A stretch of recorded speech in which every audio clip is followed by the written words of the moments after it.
శ్రీమాత్రే నమః. ఈరోజు నవరాత్రుల్లో 6వ రోజు శ్రీ లలితా త్రిపుర సుందరీదేవి అలంకరణ, పూజ, నైవేద్యం. ఇవాల్టి నైవేద్యం పెసరపప్పు బూరెలు, నిమ్మకాయ పులిహోర. మీరు ఆ మేకింగ్ చూస్తూ ఉండండి. లలిత అమ్మవారు ఎలా ఆవిర్భవించారో మీకు ఒక చిన్న కథ చెప్తాను నేను. పూర్వం బండాసురుడు అని ఒక రాక్షసుడు ఉండేవాడు. అతని ఆగడాలు తాళలేక దేవతలందరూ ఒక మహాయజ్ఞం ప్రారంభించారు. ఆ మహాయజ్ఞ శక్తిలో నుంచి ఆవిర్భవించిన అమ్మవారే లలిత అమ్మవారు. లలిత అమ్మవారు ఆ యజ్ఞగుండంలో నుంచి ఆవిర్భించినప్పుడు అది వర్ణనాతీతం అంటారు.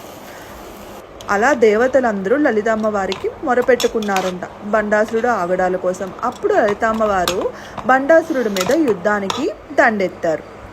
అప్పుడు ఆమెకి సహాయంగా 2 మహాశక్తులు పుట్టుకొచ్చారు ఆమెలో నుంచే. ఒకరు శ్యామలాదేవి, ఇంకొకరు వారాహీదేవి. వాళ్ళ ముగ్గురిని అక్కజెల్లెళ్ళు అంటారు. శ్యామలాదేవి ఆమె సంగీతంతో బండాసురుడి సోదరుల్ని, వారాహీదేవి ఆమె మహాశక్తితో వాళ్ళందరినీ సంహరించారంట. కానీ బండాసురుడికి ఒక వరం ఉంది. ఎవరైతే అతనితో యుద్ధానికి తలపడతారో వారి నుంచి సగం శక్తిని అతను తీసుకునే వరం. అలాగా బండాసురుడి ముందు ఎవ్వరూ తాళలేక ఆగిపోయారంట. అప్పుడు లలిత అమ్మవారు బండాసురుడి దగ్గర యుద్ధాన్ని చేస్తూ ఉండగా లలిత అమ్మవారి శక్తిని కూడా అలాగే తీసుకున్నారు. కానీ ఆమె మహాశక్తివంతురాలు కదా, ఆమె శక్తిని అతను తాళలేక అక్కడే అలానే భస్మం అయిపోయాడంట. అలాగా దేవతల్ని, ప్రజల్ని అందరినీ లలిత అమ్మవారు బండాసురుడి నుంచి కాపాడి విముక్తుల్ని చేశారు. అప్పటి నుంచి లలితా త్రిపుర సుందరీదేవి, శ్యామలాదేవి, వారాహిదేవి ముగ్గురు అక్క చెల్లెల్ని కూడా మహాశక్తులుగా పూజిస్తారు. ముగ్గురు అవతారం ఒక్కటే, కానీ పేర్లే వేరువేరు.